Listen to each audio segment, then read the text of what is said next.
Cora Halloran had kept the true count of the rocking A for 22 years. Every head branded, every head sold, every steer that wandered off into the breaks and never came home. She wrote it in a worn leather book, and when she couldn't reach the book, she kept it in her head. The morning the new heir rode in from Philadelphia, he looked at that book in her hands and told her to give it over, told her to get back to the biscuits. She didn't argue with him. She poured his coffee. And she kept the count in her head anyway. Then, at the branding fire supper, in front of 14 men and the roundup captain of the whole basin, Julian Ault took the dead owner's chair. He picked up her tally book off the plank table, and he set it flat so every man there could hear it. "You're just the cook. Nobody on this range takes a number from an apron." And he flicked the book toward the coals. So the next morning, before the gather, Cora saddled a horse she almost never rode.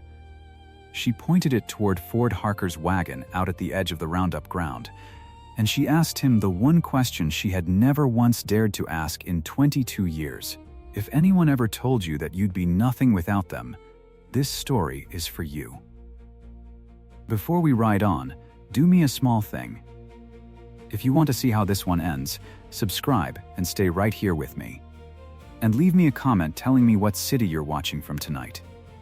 I like to see how far these old range stories travel before the fire burns down." Now let me take you back to the beginning. It was autumn of 1884, out on the Powder Basin Range in Wyoming Territory. The nearest town was a little scab of buildings called Ashfork Crossing, 1 street wide, a day's ride from the rocking A cook shack when the creeks ran low, 2 days when they didn't. The cottonwoods along the wash had gone the color of a struck match. Frost came at night now. In the mornings the water bucket wore a skin of ice, and Cora broke it with the flat of her hand before the sun was up. She was up before the sun most every day of her life. 49 years old.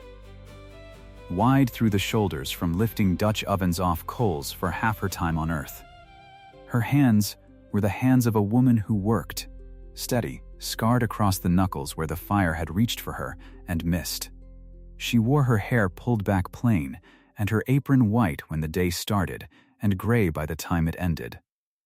She did not talk much. When she did, it was dry, and it landed. The crew liked her. That's a small word for what it was. 14 men, most of them young, some of them rough, and every one of them knew that Cora Halloran's kitchen was the one place on that outfit where a man got treated square. She fed them hot, and she fed them plenty. She never once shorted a plate.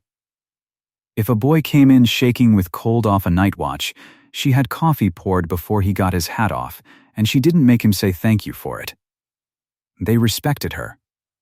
That was the other thing, and most of them, if you'd asked, couldn't have told you exactly why, because the reason lived in a leather book they'd never read. Here's the reason. Old Amos Ault had owned the rocking A for near 40 years. Built it up from nothing but grass and nerve. And Amos, God rest him, could not cipher his way out of a paper sack. He could ride anything with hair on it. He could read weather and read men and read a sick cow at 50 feet. But numbers ran together on him like water. A column of figures made his eyes swim. It shamed him, quiet, the way a proud man carries a thing he can't fix. So 9 years back, Amos had come to his cook in the evening, after the crew had bedded down, and he'd set a leather book on her table. And he'd set it low. "Cora, you cipher better than any man I ever hired. I need somebody to keep the outfit's real count. The straight count. Not the one I tell the buyers. The one that's true." He'd tapped the book with one thick finger. "Every head. You keep it. It's yours to keep. I trust your number over my own, and that's the God's truth of it." And that's how it had been for 9 years. Every head branded in the spring, Cora set it down. Every steer shipped in the fall, she set it down. Every one that died in a drift or got taken by wolves or just walked off and never came back, down it went. In her hand, in that book. She rode out to the tallies herself when she could, an old shawl over her shoulders, and she counted with her own eyes. She learned every brand that ran on that range. She learned the rocking A, and she learned its neighbors, learned them the way you learn faces, so that a worked-over iron would jump at her the way a misspelled word jumps at a schoolteacher. Amos never wrote any of that down as official, never signed the tally over to her, never put it in front of a lawyer. It was just understood, all through the outfit and halfway across the basin, that the true count of the rocking A was Cora's, and that Cora's count was straight. The Cattlemen's Association knew it too. Out there, a man's ledger was just paper, but a straight count witnessed and sworn, that was the thing they'd hang a season's shipping on. The association trusted an honest tally above any book of accounts. Everybody knew that.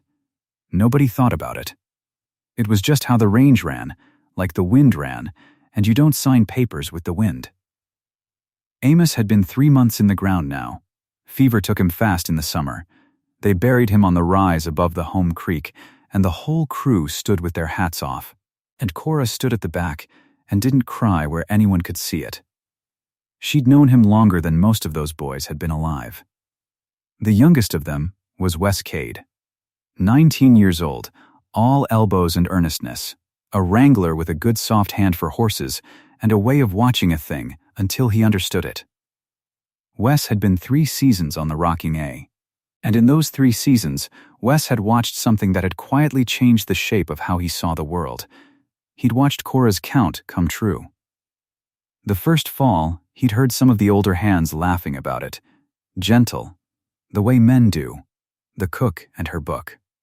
Then the buyers came, and the herd got cut, and the numbers got read out loud. And the number the buyers' men reached after 2 days of hot, dusty counting was Cora's number. To the head. Wes had stood there in the dust with his mouth a little open. Second season, same. Third season, same. By then, he wasn't laughing. By then, when Cora said a thing about the herd, Wes Cade listened like it was scripture. Because in his short life, he had learned that the woman was simply, flatly, always right. How do you do it? He'd asked her once, sitting on an upturned bucket while she rolled out biscuits before dawn. Do what? She'd said. Get the number. Every time. Right to the head. Cora had gone on rolling. I don't get it, Wes. I just don't lose it. She'd looked at him then, dusting flour off her wrists. Anybody can count. The trick is, you have to want the truth more than you want to be done counting. Most folks don't. That was Cora, dry as a August coulee, and every word of it true. So that was the outfit. 3 months after Amos went into the ground, a herd of good cattle spread over hard country. 14 men who'd have ridden through fire for their cook, a young wrangler who believed in her, and a worn leather book that held the one number on that whole range you could trust. Then, Julian Ault arrived. He came in on the noon stage as far as Ashfork Crossing and hired a rig the rest of the way, and he rode into the home place on a fine hired horse with a fine store hat and a coat that had never seen a lick of honest weather. He was 28, Amos's nephew, his sister's boy, raised back east in Philadelphia, where the Aults had gone soft and prosperous in banking. He had never branded a calf. He had never sat a night watch. He had come out to claim the ranch his uncle had left with no heir closer than him, and he had come out certain, dead certain, that a ranch was a thing you owned the way you owned a stock certificate. He walked into the cook shack that first afternoon like he was walking into a building he'd bought, which, in a manner of speaking, he had. Cora was at the stove.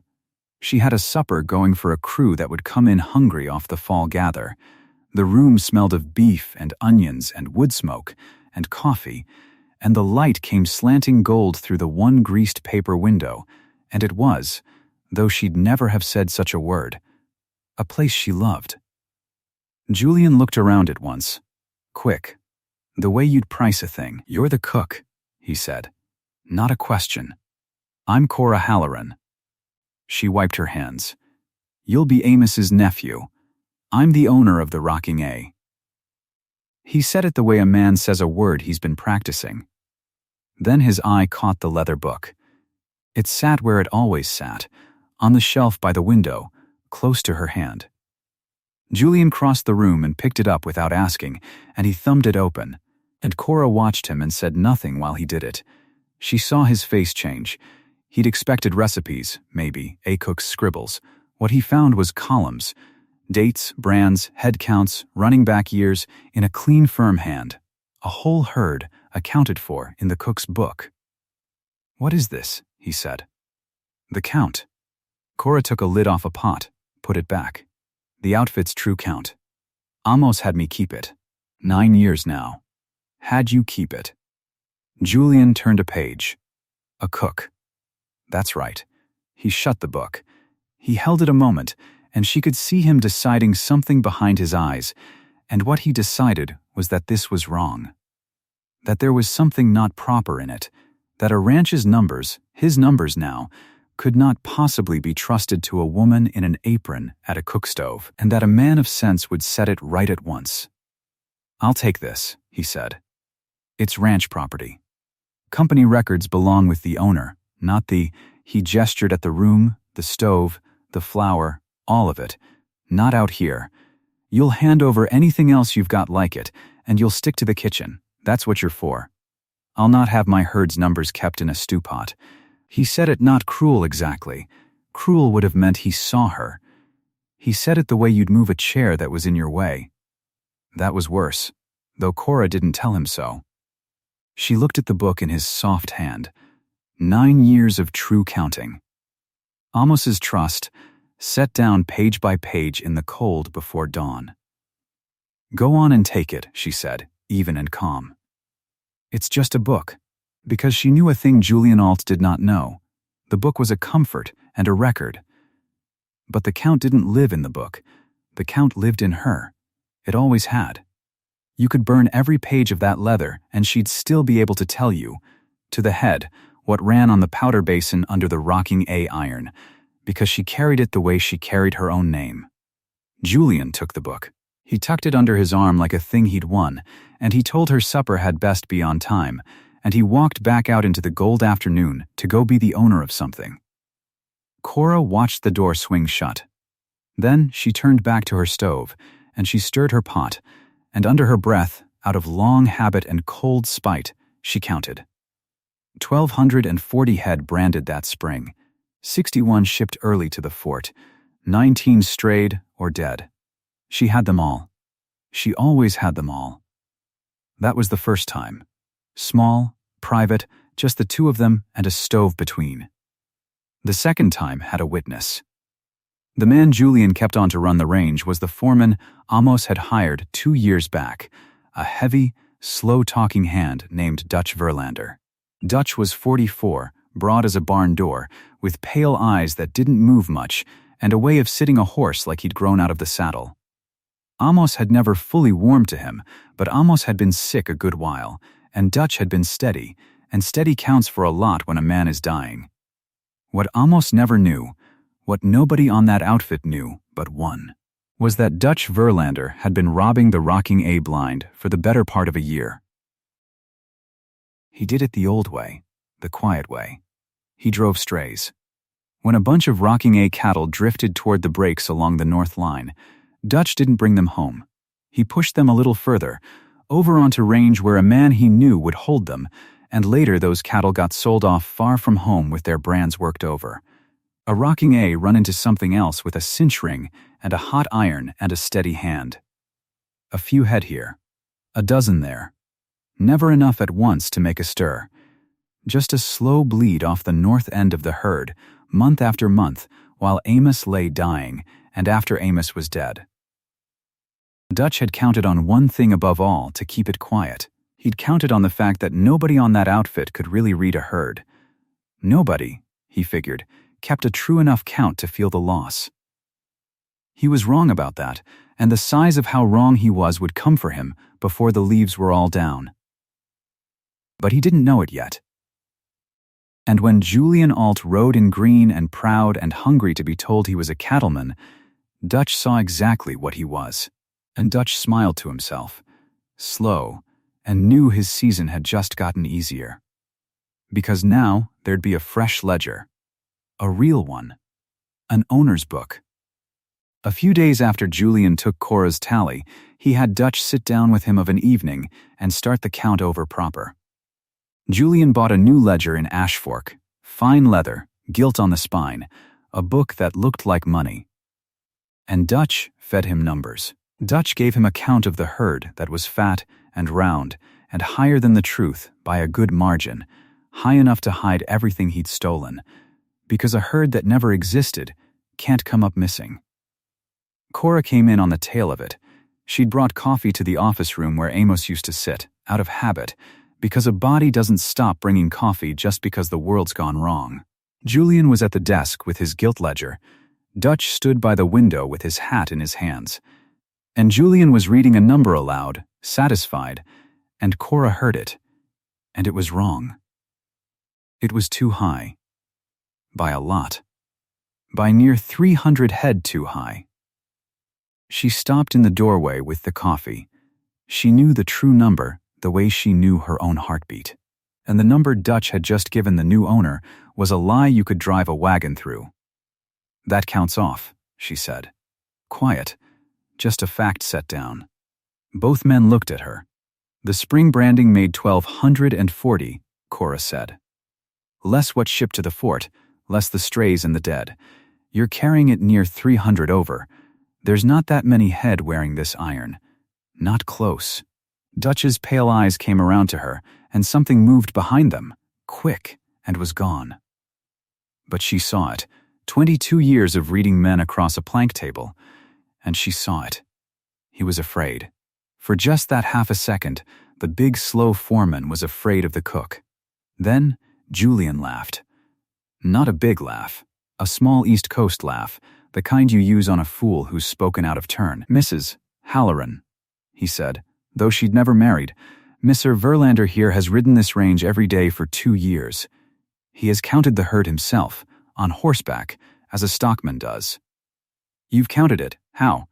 From a kitchen window? With a pencil?" He shook his head and drew a line through something with his pen, slow, so she could watch him do it. "I've struck your figure. There's no place on this ranch for a second set of numbers cooked up in the cook shack. There's one book now. This one. Set the coffee down and go back to your work." Cora set the coffee down. She looked at Dutch one more time, and Dutch looked at the floor, and that told her the last thing she needed to know, though she'd already half known it. The count wasn't just wrong, it was wrong on purpose, and the man it was hiding was standing right there with his hat in his hands. She went back to her kitchen. She did not say another word. But that night, after the crew slept, she took a scrap of butcher paper and a pencil stub, and she started a new book. Small, a few folded sheets she could keep in her apron. And she wrote the true count down again, from memory, every figure of it, because Amos had asked her to keep it true, and Amos being dead didn't let her out of that. That was the second time. One witness, a struck figure, and a foreman who'd learned the cook could read a herd. The third time was in front of everybody. It came at the branding fire supper, near the end of the fall gather, the night before the association's roundup captain was set to come through. That supper was a rocking a tradition older than Julian was. The crew ate out by the branding fire under the stars, all of them together, tin plates on their knees, and it was the one meal of the season that felt like a family sitting down. Amos had always taken the head of it, in a big chair somebody dragged out from the house, and he'd told stories, and it had been good. Julian meant to take that chair. Of course he did. The roundup captain had ridden in that afternoon to make ready for the morning's work, and he was there at the supper as the outfit's guest.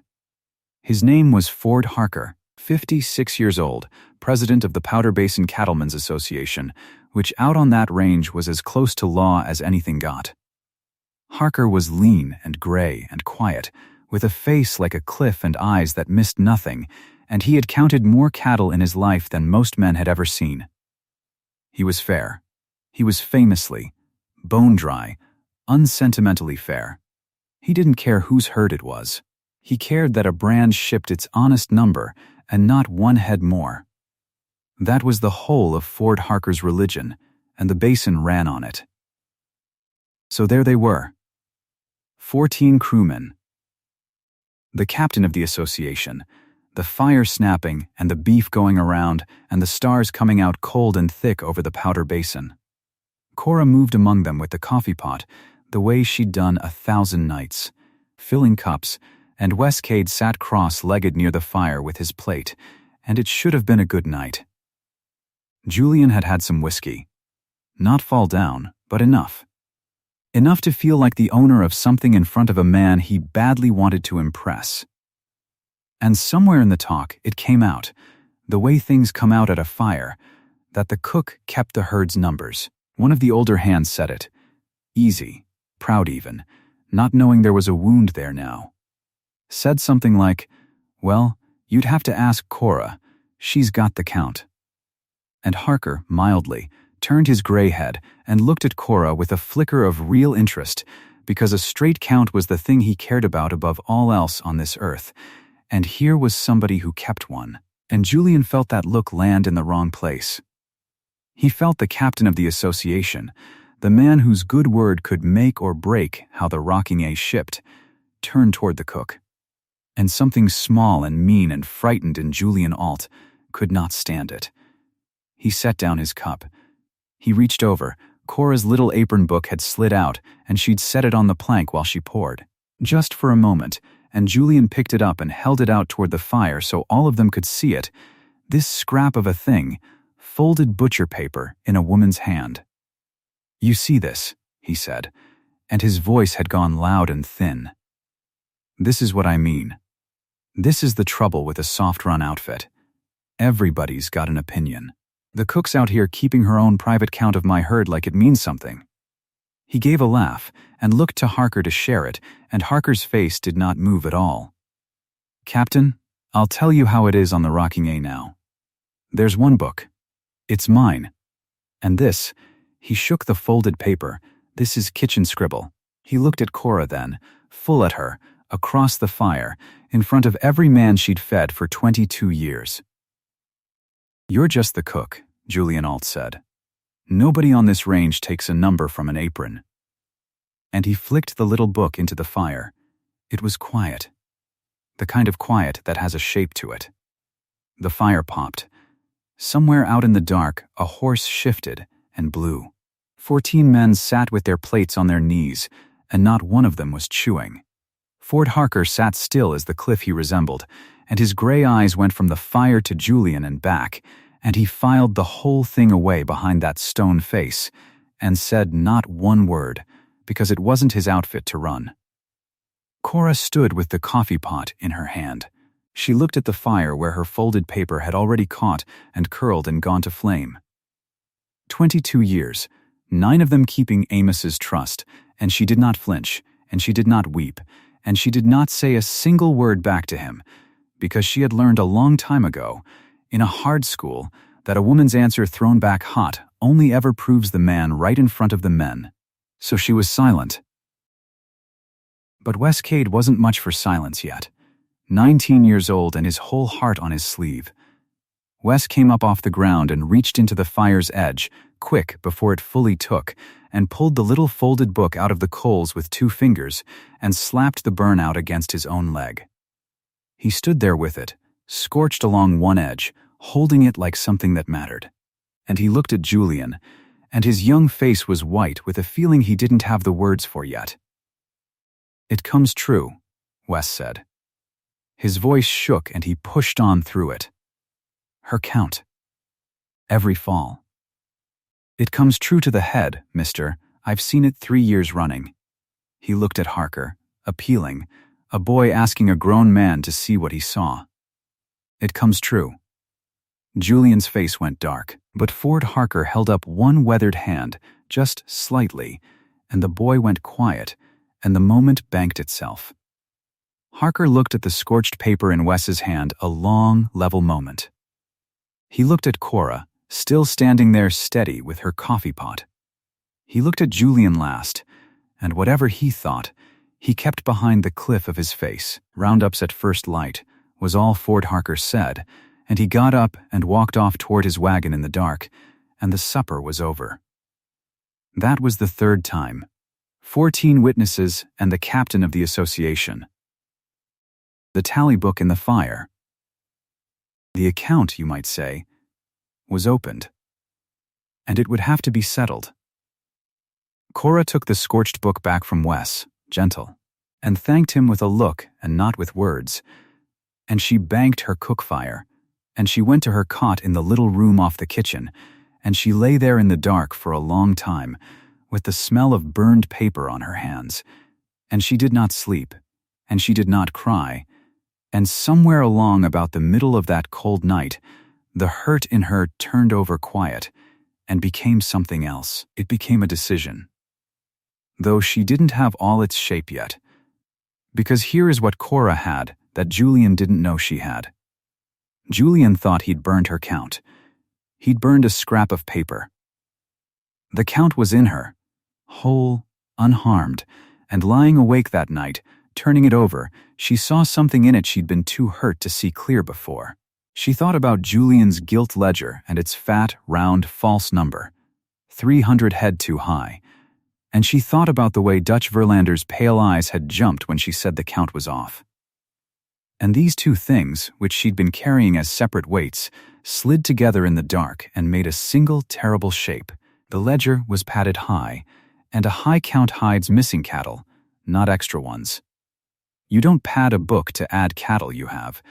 You pad a book to cover cattle that are gone. If Dutch had told Julian the herd was 300 head bigger than it was, then somewhere out on that range, 300 head that ought to be wearing the rocking A iron were not wearing it anymore. And Dutch was the one man riding the country every day. Dutch was the one man who'd know exactly where they'd gone.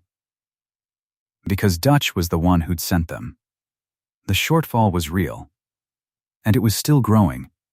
And it was growing under the foreman's own saddle, and the new owner was too proud and too green to see the theft happening right under a ledger he thought made him a cattleman. Cora lay in the dark and did the arithmetic of it, cold and clear, the way she did everything.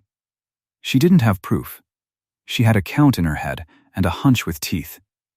So the next morning, before light, while the crew was still rolling out of their blankets for the roundup, she did the thing she should have done a week before. She got her old shawl and she went out quiet, and she rode the fence of the north line where the strays drifted, and she looked at cattle with her own eyes. And on the far side of a coulee, mixed in with a little bunch of rocking A stuff that had drifted, she found a steer she almost passed by.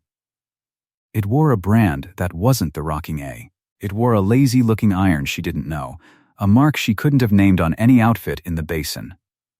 But Cora had spent 9 years learning brands the way a schoolteacher learns letters, and she'd learned worked-over irons too, because a straight count means catching the ones that lie. And she sat her horse in the cold gray light and looked at that steer's hip a long, long time. Under the new brand, where the hair grew a little wrong, where the scar tissue ridged in a shape that didn't belong to the iron on top of it, she could see the old mark. The one that had been there first, before somebody heated a cinch ring and told a lie in the animal's hide. It was a rocking A, worked over. A steer Julian's fat ledger surely had down as sold. Standing right here in the cold with a lie burned onto its hip, 30 feet from where the rocking A cattle drifted, on the exact stretch of country Dutch Verlander rode alone. Cora didn't say a word. There wasn't anybody to say it to. She just sat her horse in the gray dawn and looked at the truth of it standing there on 4 legs. And she felt the whole thing come clear and cold and settle in her like a stone dropping into a still well. She knew now, not guessed. Knew. And she knew something else too, sitting there. She knew that a cook's word against a foreman and an owner was nothing. Wind, she'd carried that knowing her whole life, and it had kept her quiet through 100 wrongs, quiet 1 season too long, because a part of her still believed, deep down, that a woman's count would just never be heard, no matter how true it was. That was the flaw in her. if she had one. She'd rather stay silent and write than speak and be laughed at. But there was one place on that whole range where a straight count outweighed any man's word. One court. Out here, where there wasn't any other. One man riding in with the dawn who cared about nothing on this earth except an honest number, honestly reached. Ford Harker. The Association.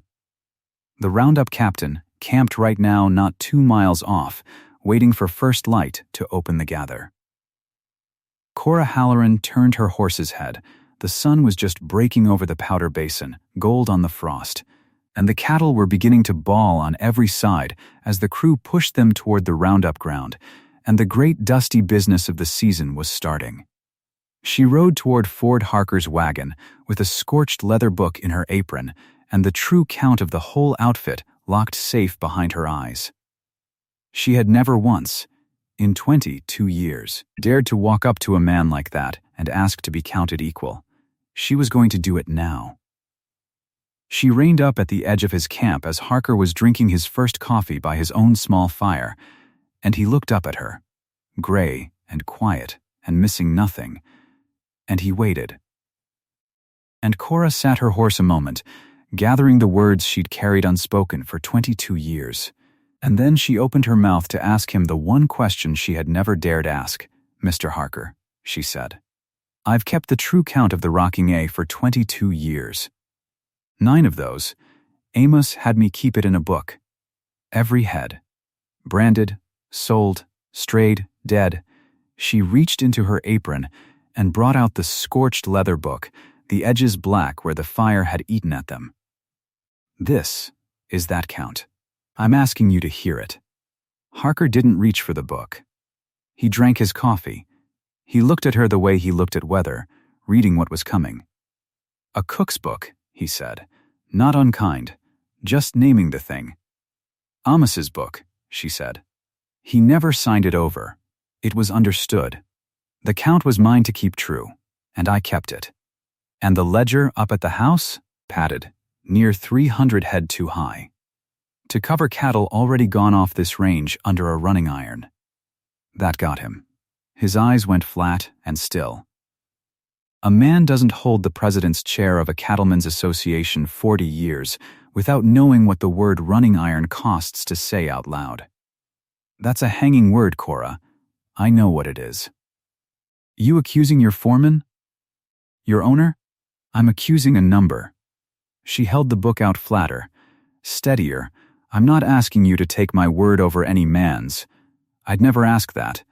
I'm asking you to count, head by head, at the shipping cut.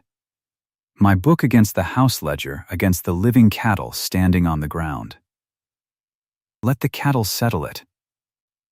Not me." For a long moment there was just the fire and the frost melting off the sage and the far-off bawl of the herd coming to the roundup ground. Then Ford Harker set down his cup. "You know what you're doing, riding in here with that book," he said. "If your count's wrong by so much as 40 head, you're finished on this range. Nobody'll feed a dog off your fire again. You understand that." "I understand it better than you do," Cora said. "I've been the cook." And something moved in the old man's face. Not warmth. Respect, maybe, the cold, clean kind that men like Harker keep for people who've weighed the cost before they speak. "The cut's in 9 days," he said. "I'll have 2 tally men who don't ride for the Rocking A. Independent, they'll count the herd off the ground, and they'll count it against both books. If yours holds, it holds in front of the whole basin. If it don't, he didn't finish. He didn't have to. That's all I want," Cora said. The count in the open. She turned her horse and rode back toward her fire, and the sun came up full over the powder basin, and the great gather rolled in on every side. She had done it. 22 years of holding her tongue, and she had walked up to the one court on that whole range and asked to be counted equal. There was no taking it back now. The book was in Harker's mind whether he held it or not. Now she had 9 days to cook 3 meals a day and say nothing while it came. Those were the longest 9 days of her life. She kept the fire. She fed 14 men and a dozen more who drifted in for the roundup, beans and salt pork and biscuits, and coffee black enough to float a shoe. Morning, noon, and night, same as always. She said nothing. She poured Julian Ault's coffee when he held out his cup, and she didn't spill a drop. Because Julian Ault gloated. That was his way. He'd heard by the second day that the cook had ridden to Harker's wagon, and he thought it was funny. "Heard you took your little book to the captain," he said one evening, loud, so the men at the fire could hear. He'd taken to sitting in Amos's chair every night now, legs stretched out, a man playing at Cattlemen. "Heard you want the association to count your numbers." He laughed. "Cora, nobody out here is going to sit 100 cowhands down to check the cook's arithmetic." Harker was being kind to a widow woman. That's all that was. "I'm not a widow, Mr. Ault," Cora said. "Never married. You know what I mean." "I don't believe I do." And she set the coffee pot back on the coals and went on scraping her Dutch oven, and a couple of the men grinned into their plates, and Julian's ears went red, and Dutch Verlander, sitting at the dark edge of the firelight, did not grin at all. Dutch was the one to watch. Cora watched him the way she watched a pot that was about to boil over. Julian was a fool, and a fool is loud, and a loud man tells you everything. Dutch was quiet. Dutch had a lean, weathered, careful face, and 44 years of knowing exactly how much a man could take and never get caught. And Dutch had gone still the day Harker agreed to the count. He knew what a straight tally would show.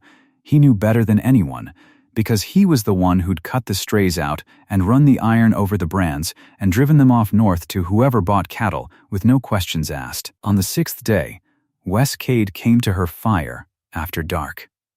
He was 19, and he'd ridden 3 seasons for the Rocking A, and he was the only soul on that outfit besides Cora herself who'd ever watched her count come true and understood what he was seeing. He hunkered down by the coals and turned his hat in his hands and kept his voice low. "Cora, Dutch cut 41 head off the main herd this afternoon. Pushed him up the north draw with 2 men helping him. Said they were footsore. Said he was resting him separate." Cora went on stirring the pot. "Footsore? 41 head of prime beef ain't footsore." Wes's jaw was tight. "He's moving him, Cora, before the cut. He's going to run him up the fort road tonight and shave the count so the herd on the ground matches his book instead of yours." And there it was, the near discovery. If Dutch got those 41 head off the range before the tally, the living count would come up short by the very number that would make her book look wrong and Julian's look right. He'd flip the whole thing on its head. The cook's count would read 300 over the herd, and she'd be the liar, and the shortfall would be hers to answer for. Cora set down her spoon. "Wes," she said, "can you sit a road all night and not be seen?" "I've done it." "Then you're going to sit the fort road. Tonight, and every night till the cut. And if Dutch runs those head, you're going to count them in the dark and mark where and when and how many. You don't stop him. You don't say a word to him. You count." "Just count?" "Just count. A man can argue with an accusation, Wes. He can't argue with a number that's already been wrote down by a witness before he denies it." She looked at him steady across the fire. "That's the whole thing I've learned in 49 years. You don't fight them with your temper. You fight them with the count." Wes rode out that night, and the night after, and the night after that, and on the 9th night, the night before the cut, Dutch Verlander ran his 41 head up the fort road under a thin moon, 2 men and a lot of quiet hooves muffled in the sand of the draw. And Wes Cade sat his horse in the black shadow of a cutbank and counted them by starlight, every head, and marked the hour a little past midnight, and rode back to Cora's fire before dawn with the number burning in him. 41, he said, up the fort road. Midnight, Sipe's boy saw him too. I made sure of a second pair of eyes. Cora nodded slow. She'd known it would come. She just hadn't known the shape of it. Good, she said. Now go sleep an hour. Today's the day. But she didn't sleep, and when she went to her flour barrel in the gray before dawn to start the biscuits, she reached up to the shelf by the cook shack window where the tally book always rode, and the book was gone. She stood very still. She looked at the empty shelf a long moment. Then she smelled it, that particular sweet bitter smell of scorched leather, and she turned and looked at the cook fire. And there at the edge of the coals, half in and half out, lay her worn leather tally book, curled and black, the fire eating up through 9 years of numbers. She didn't cry out. She reached in bare-handed and pulled it from the coals and beat the fire out against her apron, and burned 2 fingers doing it, and never made a sound. Half the pages were ash. But the back half held the running iron marks she'd copied down, brand by altered brand, the ones she'd found on the strays in the North Coulee. Those pages had folded inward and only charred at the edge. The evidence lived. The sun came up. The whole Basin came to the shipping ground, the 14-man crew, and Harker's Association brands from every outfit on the Powder, Bar S and the rest, ringed around the working pens in a great half-circle of horses and dust and bawling cattle, and Julian Ault rode in on a fine horse with a fine gilt ledger under his arm and his chin up, and he was smiling, because sometime in the night he'd looked at that shelf too. Captain Harker. Julian called it out loud, for the whole ring to hear. Before we count a single head, the whole Basin ought to know something. The cook's famous book, and he made a show of it, turning in his saddle so all of them could see. The cook's famous book was found this morning, burned up in her own cook fire. Burned by her own hand, I'd say, because she knows her numbers won't hold. She's been keeping a false count for months to cover cattle she let stray on her watch, and now that she's caught, she's burned the evidence and come crying to the association. I say her count's out. I say we tally against the house ledger, the real one, and be done. It was a good throw. Cora had to give him that. If the book were gone, it might even have worked. But the book was not gone. Cora Halloran walked out into the middle of that ring in her flour-dusted apron with 2 fingers wrapped in a rag, and she held up the charred black book so the whole Basin could see it. "It's not burned, Mr. Ault," she said. "The front's gone. The back held. And the back is where I wrote down every brand your foreman ran an iron over." She turned to Harker. "Captain, I don't need the book. I told you that 9 days ago. Count the living cattle. Count them against both ledgers. The cattle can't lie for anybody. Let's see whose number they stand on." For a moment, nobody moved. Julian's smile had gone stiff on his face, and Ford Harker, from his horse, said the words that started it. Pruitt, Gan, cut, and count. Nobody rides for the rocking A. You call every head aloud, and you call it twice. We'll settle it here, in front of God and the whole Powder, the way it ought to be settled. Pruitt was Harker's own tally man, a spare, quiet fellow with a knack for numbers, and he'd told Gan days back that the proportions in that gilt ledger smelled wrong. Too many head for the grass, too clean a count. Gan was the Bar S owner, hard and fair. Neither one owed the rocking A a thing. They opened the pens. It took the better part of the day. The cattle came through the cut a few at a time, and the tally men called them, the numbers rolling out flat and steady over the bawling and the dust.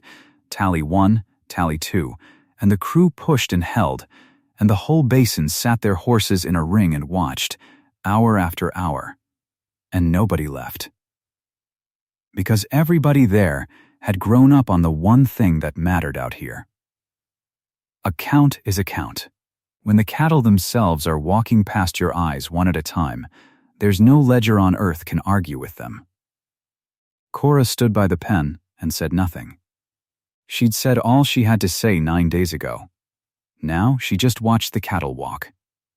The sun was going down gold across the Powder when Pruitt straightened up from his tally stick and Gan checked his own scratch against it, and the two men compared, twice, and then Pruitt turned to Ford Harker and called out the figure for the whole basin to hear.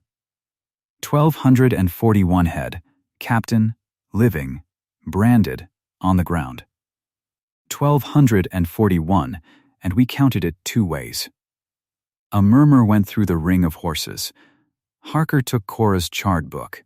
He turned to the back pages, the ones that had held, and he found her running total, wrote in her plain hand, from the spring branding forward, 1,240 head branded that spring, 61 shipped early to the fort, 19 strayed or dead honest, and every sale and stray she'd tracked since, and the 41 Dutch had run up the fort road at midnight the night before. Marked in fresh ink with the hour. The cook's book, Harker said, loud, counts this herd at 1,241 head. To the head. The murmur got louder. Then, Harker took Julian Ault's gilt ledger, and he opened it, and he read the house count, and his face never changed. The house ledger, he said, counts 1,541. 300 head over. He let it hang. 300 head that ain't standing on this ground, Mr. Ault.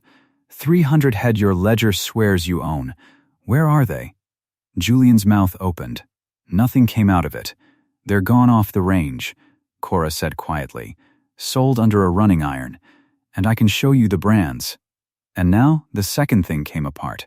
The thing Cora had wrote down in the back of a book that a man tried to burn. They'd cut out a handful of steers that morning, ones Cora had marked, ones off the North Coulee stretch that Dutch rode alone. Old Sip of the Bar S walked down the line of them with Gon and Harker, and Sippe had run cattle near 40 years and could read a brand the way a preacher reads scripture. He stopped at the third steer and put his thumb on the rocking A on its hip. There, Sippe said. See the left bar? Blotted, someone laid a running iron across the original and worked it heavy on the left. Fresh scar under the old hair. He moved down. This one too. And this. Same hand. Same lazy left bar every time. A man's ironwork is like his handwriting, Ford. This here's all one man's hand. Whose hand? Harker said. Sippe looked up, and every eye in that ring followed his, and they landed on Dutch Verlander, sitting his horse at the edge of the crew, gone gray under his weathered brown. That'd be for him to say, Sippe said. Dutch didn't say anything for a moment. Then he did the worst thing a guilty man can do, which is to reach for reasonable. Strays, he said. Every outfit loses strays. You know that, Ford. 300 head over a whole season, running loose in that broke country up north. 19, Cora said. 19 strayed or dead, honest, all season. I counted every one. It's in the book. The rest didn't stray, Dutch. You drove them. And last night, you drove 41 more up the fort road at midnight to shave this count. And there was a man sitting that road who watched you do it. Dutch's head came around. What man? Me. Westcade rode his horse a length out of the crew. 19 years old and pale and steady. 41 head. Fort Road. A little past midnight. 2 men helping you. I counted them by starlight, and I marked the hour, and Sippe's boy counted them right alongside me. You want me to swear it to the marshal, Dutch? I'll swear it. Twice, and mean it both times. The silence after that had a weight to it. The whole basin sat in it. Harker let it sit. Then he spoke, dry and final, the way a judge speaks who is the only judge there is. Dutch Verlander. This association's carried you as a foreman on 3 outfits. That's done. He didn't raise his voice. He didn't need to. The brands say what you did. The count says how much. And there's a boy'll swear to last night. You'll ride to Ashfork with 2 of my men, and you'll wait on the marshal there, and every man on this range will know your name for what it is. He nodded to 2 of his riders. Take his gun and take him in. And that was Dutch Verlander's reckoning. No speech, no fight. Just an old cattleman going gray in the gold evening light while 2 men rode up on either side of him and lifted his pistol from his belt, and the whole basin watched a foreman turn into a prisoner without a shot fired. He looked once at Cora. She looked back at him and said nothing at all. She'd said it all with the count. Then they walked his horse out of the ring toward the Ashfork Road, and the dust closed behind him, and he was gone. That left Julian. Julian Ault sat his fine horse with his gilt ledger sinking in his hands, and he was already talking, already trying to climb back up on top of it. "Well," he said. And his voice cracked, and he fought it steady. "Well, there it is then, the foreman. I trusted the wrong man. I'm as much a victim here as anyone. I'm the owner. I lost 300 head to a thief. I'll be filing on him same as Mr. Ault," Harker said. "How much do you owe on this outfit?" Julian stopped. "Amos left a note," Harker said. $4,200 due 30 days after his passing, against this season's shipping. The whole basin knows it. That note comes due, and if this herd don't ship enough beef to clear it, the rocking A goes to the bank, and you go home with nothing. He held up something small he'd taken from the spine of the gilt ledger, a folded scrap of paper, a gambling note. So a man might pad a ledger to make the outfit look fat enough to borrow against. To buy time, to cover what he'd already lost across a card table before he ever got here. He unfolded it and read the figure and let the number carry across the ring, and it was near the same as the note itself. "You didn't get robbed by your foreman and not know it, son. You knew the herd was short. You padded the book right along with him, because a fat count was the only thing keeping you off the bank's doorstep. He was skimming the cattle. You were skimming the numbers. You just weren't man enough to know he'd skim you too." Julian's face had gone white to the lips. "You can't. I'm the owner of this. You're a boy from Philadelphia," Harker said, "who rode in here 3 months after a good man died and told the truest hand on this outfit to go back to the biscuits." He turned in his saddle, and now his voice lifted, because now he was talking to all of them, the 14 men and the whole ringed basin. "You said something at that supper. In front of my tallyman. Say it again for me. You said, 'You're just the cook. Nobody on this range takes a number from an apron.' That's what you said, and you flicked her book at the fire. Nobody breathed." "Well, here's the range," Harker said. "Here's every brand on the powder, sitting a horse in a circle, and we just took a number from an apron, and it was true to the head, and your fine gilt ledger was 300 head of lies." He looked at Julian a long moment. "The cook counted straight for 22 years for nothing but a dead man's trust. You counted crooked for 3 months to save your own hide. That's the whole difference between you two, and this whole basin just watched it walk past in the dust one steer at a time." He straightened up. "A brand's only ever worth its honest count," Fort Harker said. "That's the one law out here, and it's the only one that's ever held. So I'll put it to the brands, the way we settle a thing that's got to be settled." Amos Ault trusted the true count of this outfit to Cora Halloran for 9 years, and she never once bent it. I say the outfit's word goes to her.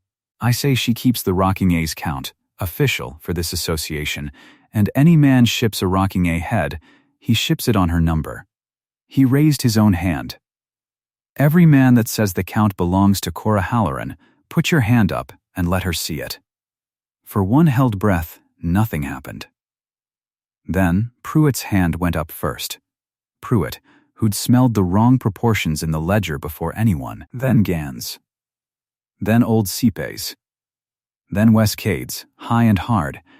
And then, across that whole ring, in the gold dust of the falling evening, the hands went up, one after another, 14 men and every brand on the powder basin, hats and hands rising against the sky, until there wasn't a hand down in the circle. A cook. In a flour-dusted apron, with burned fingers and a charred book, given the word of the whole range over the man who owned the deed. Cora Halloran stood in the middle of it, and did not weep, and did not gloat, and did not say one word for a long moment. 22 years she'd believed a woman's count would never be heard, no matter how true. She'd believed it so deep it had kept her silent one season too long, And here was the whole basin with its hands up telling her she'd been wrong about that all along. Julian Ault turned his fine horse and rode out of the ring, and nobody watched him go. That was the worst of it for a man like that. Not the shouting, the not being watched. Harker walked his horse over and handed Cora her charred book, and then, from his own saddlebag, a new one, pale new leather, unmarked, clean pages. "Reckon you'll want a fresh one," he said. "The old one's for the shelf now." "A thing like that, a man keeps." Cora took it. She turned it over in her burned hands. "Amos always said the numbers keep themselves," she said. "Guess they finally did." And that was all she said. It was enough. They shipped that evening and on into the next day. 1,241 head counted true, and her number met the season's contract with beef to spare, and the $4,200 Amos left owing came due and got paid in full off an honest count, and the Rocking A did not go to the bank. It survived on her number. The outfit the old man built lived because the woman he trusted had kept the count straight when every man over her told her to stop. 6 months on, it was spring branding on the Rocking A again. The creeks were up. The cottonwoods along the water were going pale green. The whole outfit was down in the branding trap at first light. Dust and smoke and the smell of scorched hair and the ball of calves, the same great business of the season coming round again, the way it always came round on the powder. And at the fire, in a good chair, Amos's chair, that nobody argued about anymore, sat Cora Halloran with a tin cup of black coffee and the new season's book open on her knee, new pale leather, near half full already in her plain, steady hand. On a shelf back in the cook shack, wrapped in clean cloth, the old charred one still sat, front pages burned to ash, back pages holding the brands that took a thief to the marshal. She kept it. A thing like that, a person keeps. Wes Cade worked the trap as her second now, 20 years old this spring, calling the count up to her over the noise, steady and sure, a man grown into himself. "Heifer calf, off the brindle cow." "Tally, tally," Cora said, and marked it. "Bull calf, off the line back." "Tally, tally," somebody down the fence asked Wes, joking, whatever became of the young Eastern fellow, the owner that was. "Julian Ault?" Wes said, not looking up from his rope. "Went back east to ledgers that never ball. Heard he keeps books for a dry goods concern now. Suits him. Them numbers hold still. And Dutch?" "Dutch is somebody else's paperwork now," Wes said. "The marshal's. Ain't our count to keep." And he dropped his loop clean over a calf's hind legs and dragged it to the fire, and that was the whole eulogy either of those men got on the Rocking A, and it was more than they'd earned. The sun came up full over the Powder Basin, gold on the new grass, and the calves bawled, and the irons hissed, and Cora Halloran sat in the old man's chair and kept the count, the true count, the official count, the whole range's count now, in a new leather book, with her own name on it, and nobody's permission needed to write there. She'd been just the cook. She'd cooked 3 meals a day for 22 years and kept a dead man's trust in a worn book nobody was supposed to take a number from. And a woman the whole range once talked past like she was part of the wall now held the word of that whole range in her lap, and the man who'd sneered it at her was gone to a life of ledgers that never ball, and the numbers had kept themselves, right up until the day they didn't have to anymore, because now everybody was watching. "Steer calf, off the roan," Wes called. "Tally," said Cora Halloran, and wrote it down, and drank her coffee, and did not hurry, because there wasn't a soul left on that range would ever again tell her the count wasn't hers to keep. If anybody ever looked at you and told you you'd be nothing without them, I hope you keep your count anyway. Keep it true, keep it quiet, and let the day come when the cattle walk past one at a time and settle it for good. Comment the state you're watching from. I'd like to see how far this old range story travels.